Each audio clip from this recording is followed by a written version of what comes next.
can add for recalibration and diagnostics, for sensors, blind spot sensors, airbag sensors, seat belts. Yeah. Yeah. So Crazy. yeah. Because I know with ADAS, a lot of people don't realize what's involved with that system and how complicated the system is. Mm-hmm. And that's where the handshake happens between the auto body and the car repair, because you simply have the issue with doing these body repairs and having to do the mechanical repairs. Yeah.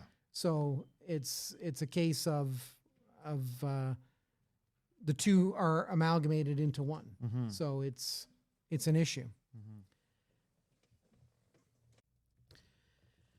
So for those of you that caught that, we were interrupted in our podcast, eh?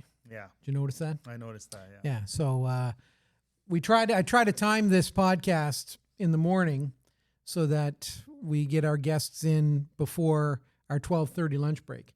Because if we go after 12:30 or anywhere near 12:30, the team comes up for lunch. Oh. So we have 8 people coming in for their lunch break because we shut the shop down between 12:30 and 1 so that everybody gets their lunch. So we ran into the 12:30. That was the interference. It's part of doing business. That's the unfortunate thing that, like, you're not getting paid to be here, eh? No, I'm No, not. so, Definitely not. This is not a paid. This is not a paid advertisement. This is not done professionally by some social media group. This is just little old me running my shop, trying to do a podcast to make things interesting, and my you ought to know genre to let people try to educate my clients and educate people out there about our industry. He's paying me $2 million. Yeah. Based on my door rate. I check what your dealership's charging you there, guys. Anyway, so we were talking about ADAS. Yeah. Advanced driver assist systems. Yes. And how these convolute the lines between our industries, because you need to have special licenses for like AC. You need to be licensed to do any kind of major mechanical repairs. You need a mechanic's license.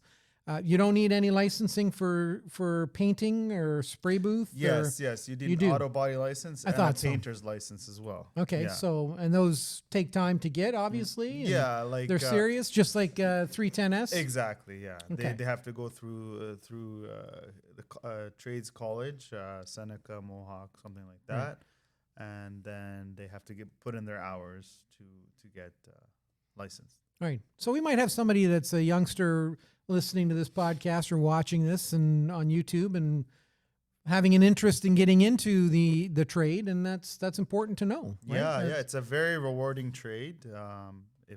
I mean, we're selling it. I think the two of us are selling it today. Yeah, we're selling it. If you want to get into it, there's jobs everywhere. It's very there's rewarding. Jobs everywhere. Everywhere. Here in Oakville. Yeah, for sure. It's very rewarding.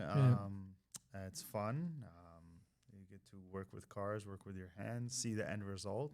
Right. Yeah.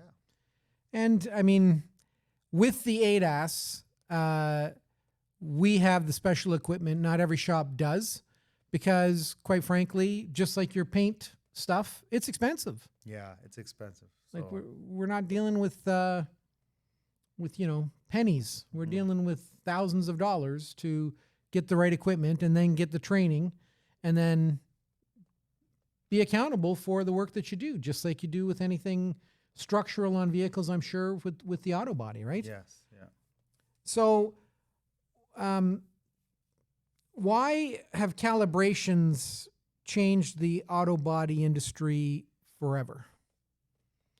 So when you think about cars from the 80s and the 90s, they didn't have all of this ADAS. They didn't have the calibrations. They didn't have the sensors. Yes. Now, if the vehicle's out of alignment, you need to put it into alignment after the accident. That's right. But the ADAS is also affected, right? Yeah.